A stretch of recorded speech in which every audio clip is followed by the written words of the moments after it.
Hello नमस्कार दोस्तों, आपका भाई अजीत सिंह दहल आपके लिए एक शानदार वीडियो लेके आए हैं जिसमें हम प्रॉपर्टी के बहुत सारे ऐसे क्वेश्चन जो हमारे पहुंच से बाहर थे, जिनका हम समझ नहीं पाते थे क्या है रियल इस्टेट, कैसे इसमें काम करते हैं, क्या इसमें जेडीए जैसी चीज़ें होती है, कौन कौन सी इसमें संस्थाएं काम करती है। इन बहुत सारे ऐसे क्वेश्चनों के जो हमारे दर्शकों के क्वेश्चन आए हुए थे पिछले वीडियो में, उन सब के बारे में आज मैं मिलाता हूँ ऐसी शख्सियत से जो प्रॉपर्टी में बहुत सारी बादशाह हासिल कर चुके हैं। तो आपको मैं एक ऐसी शख्सियत से मिलाता हूँ जिन्होंने हज़ार 2000 नहीं 10-20 हज़ार गज बेची है, जिन्होंने रियल इस्टेट का एक ऐसा अनुभव है जो आज हमारे साथ शेयर कर रहे हैं वो। तो चलिए मैं मिलाता हूँ। तो सबसे पहले तो सर, आपका बहुत बहुत स्वागत है हमारे चैनल पे। धन्यवाद अजीत जी, आपने मेरा इतना दमदार इंट्रो देने के लिए। तो मेरा नाम रूप नारायण है और मुझे लास्ट 1 ईयर से मैं इस फील्ड में काम कर रहा हूँ और अब तक अच्छा काम किया है मतलब, और आने वाले टाइम में और अच्छा काम करने की प्लानिंग है। तो पहले तो मैं ये जानना चाहूँगा कि इस फील्ड में कैसे क्या काम होता है, क्या क्या काम होने वाला है, एक बार सबका मोटा मोटा बता दीजिए, फिर हमारे दर्शकों के क्वेश्चन है उनके बारे में बात करते हैं। देखो अजीत जी, इसमें अपना रियल इस्टेट का काम है। तो इसमें अपन क्या करते हैं, जैसे जेडी और रेरा से अप्रूव टाउनशिप में डील करते हैं। मेनली जो अपना फोकस है वो प्लॉटिंग के बिजनेस में है, लेकिन आने वाले टाइम में अपन फ्लैट्स और विला भी मतलब उसमें भी काम करेंगे। तो अपना जो काम रहता है वो सेल्स का रहता है। अपनी कंपनी ने एक ऐसा प्लेटफॉर्म बना रखा है जिस पे काम करके कोई भी आसानी से बिना पैसे लगाए बिजनेस स्टार्ट कर सकता है और अच्छी ग्रोथ ले सकता है। तो सर, इसमें एक जेडीए जैसी नाम आता है कि ये जेडीए संस्था है जो अपने जयपुर डेवलपमेंट अथॉरिटी होती है। तो ये कैसे काम करती है सर, क्या है प्रोसेस इस जेडीए का? देखो आज प्रॉपर्टी में मतलब कोई भी प्रॉपर्टी बिजनेस है उसको चलाने के लिए कोई ना कोई एक मतलब ऊपर लॉ होना चाहिए या कानून होना चाहिए। वैसे ही प्रॉपर्टी के बिजनेस में जेडीए काम करता है, मतलब कि जैसे जितनी भी कृषि भूमि है या फिर लैंड है उसको कैसे यूटिलाइज करना है आने वाले टाइम में, वो सारी सब कुछ चीज़ें जेडीए देखता है। तो ये जेडीए संस्था है जो मोटा मोटा तौर पे बात करें तो ये जेडीए संस्था पूरे जो भी रियल इस्टेट का काम है उसको यही देख रही है जी जी। और यही इसके अंडर सारा प्रोसेस होता है। तो ये जो मतलब जो अपन जेडीए के काम करते हैं और एक ये सोसाइटी होती है, तो इन दोनों में अंतर क्या है? देखो 1993 के बाद जो सोसाइटी में पहले डील होती थी, तो उनमें 1993 के बाद सोसाइटी के जो काम थे उस पर बैन लगा दिया था राजस्थान सरकार ने। उसके बाद जेडीए से अप्रूव प्रॉपर्टी है उसी में अपन को डील करनी चाहिए, क्योंकि सोसाइटी की जो प्रॉपर्टी है उसमें कोई फ्यूचर नहीं होता। मतलब क्या पता उसमें मतलब गवर्नमेंट के द्वारा अप्रूव नहीं होती, तो उसमें इन फ्यूचर कभी भी जेडीए का या कोई भी गवर्नमेंट का डेवलपमेंट हो सकता है। तो अपन को मतलब कि जेडीए की प्रॉपर्टी में ही डील करनी चाहिए।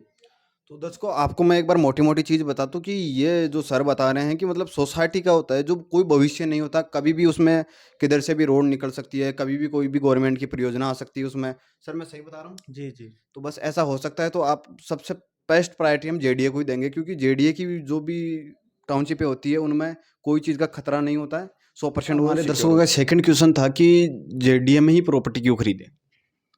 देखो जेडीए में ही प्रॉपर्टी अपन को लेनी चाहिए, क्योंकि इंसान अपने जीवन में लगभग अगर औसतन बात करे तो 1 या 2 प्लॉट ही ले पाता है। मतलब वो अपने जीवन भर की पूंजी उसमें लगा देता है। तो जेडीए की प्रॉपर्टी अगर आप लेते हो तो उसमें आप एक तरीके से आपकी प्रॉपर्टी सिक्योर है। मतलब जो आपने इन्वेस्ट किया ना वो आपको अच्छा रिटर्न ही देगा, क्योंकि सोसाइटी में अगर कोई लेता है तो उसमें कोई फ्यूचर नहीं है।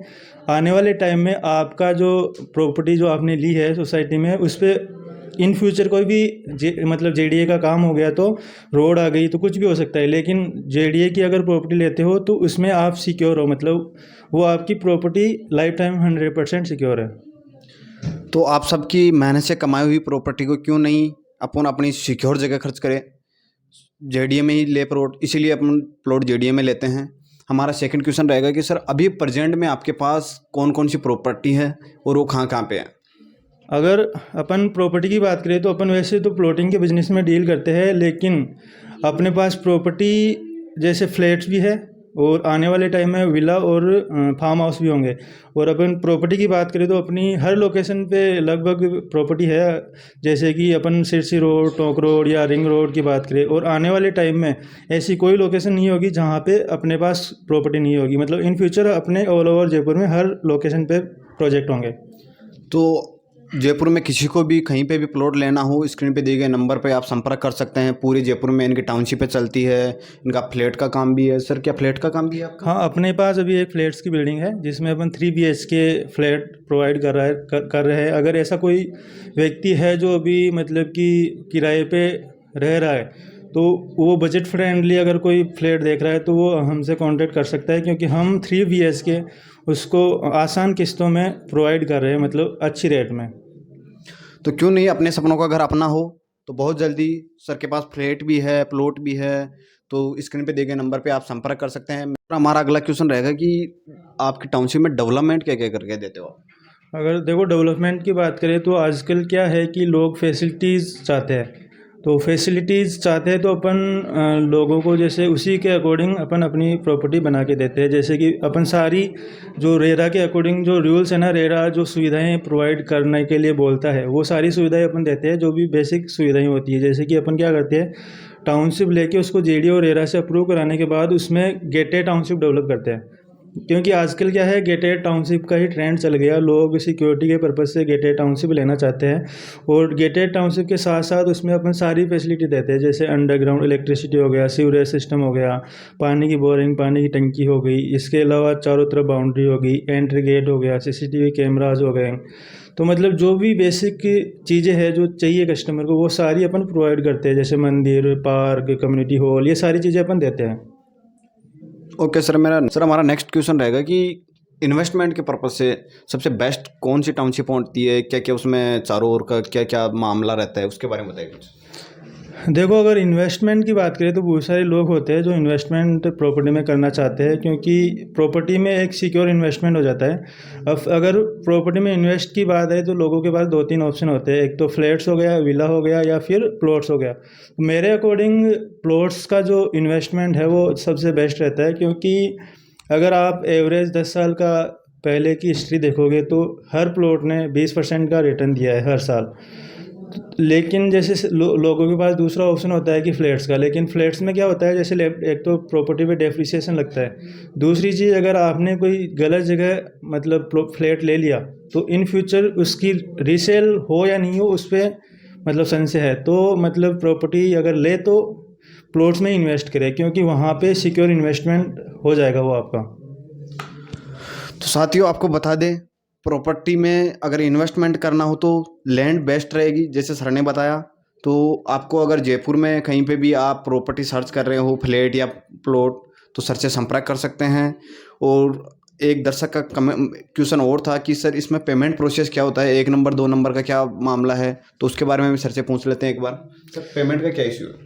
अगर जैसे कोई हमसे कोई प्रॉपर्टी लेना चाह रहा है तो अपन ने क्या है, एक सिस्टम बना रखा है, मतलब सारा मतलब अपने लीगली सिस्टम बना रखा है। जैसे क्या होता है, अपन जैसे कोई भी लेना चाह रहा है, कोई प्लॉट लेना चाह रहा है हमसे, तो हम क्या करते हैं, 1 लाख से बुकिंग अमाउंट लेते हैं। 1 लाख से बुकिंग अमाउंट लेने के बाद जैसे कस्टमर बोलेगा कि मैं कैश में पेमेंट करूँगा या फिर लोन में करूँगा, अगर वो लोन में करना चाह रहा है तो अपन ने कंपनी में लोन डिपार्टमेंट बैठा रखा है, तो लोन से जितनी भी रिलेटेड चीज़ें हैं वो हैंडल करते हैं, तो आपका लोन ईजिली हो जाएगा। तो जैसे लोन लेना चाह रहा है तो उसके लोन के डॉक्यूमेंट हम ले लेंगे, और उसके बाद लोन के डॉक्यूमेंट लेके बैंक में अप्लाई करेंगे, और जैसे ही बैंक की तरफ से सैंक्शन आता है तो जितना लोन हुआ वो ठीक है, उसके अलावा जो पेमेंट रिमेनिंग पेमेंट है वो कस्टमर को देना रहेगा। अब इसमें 2 चीज़ें हैं कि मतलब 1 नंबर 2 नंबर जैसे प्रॉपर्टी में चलता है कि आप लीगली तौर पे कितने रुपए लोगे। तो अपने जो प्रॉपर्टी होती है उसमें जैसे मैक्सिमम अपन एग्रीमेंट करते हैं लगभग सारी प्रॉपर्टीज़ में, तो अपना सारा पेमेंट अपन 1 नंबर में ले लेंगे। लेकिन कोई कुछ प्रॉपर्टीज़ होती है जिसमें जैसे 30,000 की रेट है तो उसकी 28,000 की एग्रीमेंट वैल्यू होती है, तो वहाँ पे जो 2,000 रुपये का डिफरेंस है वो अपन कैश में लेते हैं। लेकिन अपनी लगभग प्रॉपर्टीज़ में फुल एग्रीमेंट होता है, तो सारा पैसा अपन 1 नंबर में लेते हैं। उसका फ़ायदा क्या होता है कि कस्टमर को लोन अच्छा हो जाता है, मतलब 100% लोन हो जाता है। तो जैसा कि दोस्तों आपने सबने सुन ही लिया होगा सर से सारे जवाब, तमाम क्वेश्चनों के बारे में हमने चर्चा की, सबका आपको आंसर भी मिला। लगभग सारे क्वेश्चन रिकवर कर लिए हैं।